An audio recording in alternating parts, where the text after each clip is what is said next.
ମାମା ମୋ ମୁଣ୍ଡ ଆଜି ବିନ୍ଧା ହେଉଛି ଆଉ ମୁହଁ ଶୁଖିଲା ଶୁଖିଲା ଦେଖାଯାଉଛି। ମୁହଁ ଯଦି କ'ଣ ଲଗାଉଛି ଭଲ ଦେଖାହେଉନି ଆଉ ଓଠ ବି ଶୁଖିଲା ଶୁଖିଲା ଦେଖାହେଉଛି। ଏଇଟା କାହିଁକି ହୁଏ?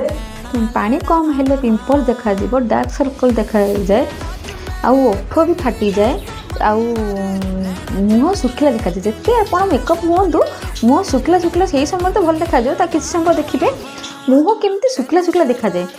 ସେଥିପାଇଁ ଆପଣ ମୋର 3ଟି ଟିପ୍ସ ନିଅନ୍ତୁ। ଯେମିତିକି ସକାଳୁ ଖାଲି ପେଟରେ ପଇଡ଼ ପାଣି ପିଅନ୍ତୁ, ଆଉ ଉଷୁମ ପାଣି ପିଅନ୍ତୁ। ବି ଦାନ୍ତ ଘଷି ନଥିବେ ସେତେବେଳେ ସେଇ ପାଟିରେ ଉଷୁମ ପାଣି ପିଇବେ।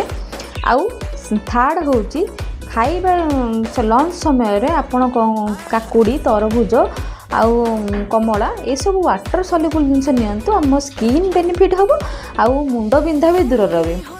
ଆଉ ଯଦି ଏମିତି କିଛି ଟିପ୍ସ ଜାଣିବା ପାଇଁ ଚାହୁଁଛନ୍ତି ତାହେଲେ ମୋତେ ମେସେଜରେ ଲିଙ୍କ୍ କରିଦିଅନ୍ତୁ ଆଉ ମୋତେ ଫଲୋ କରନ୍ତୁ। Thank you.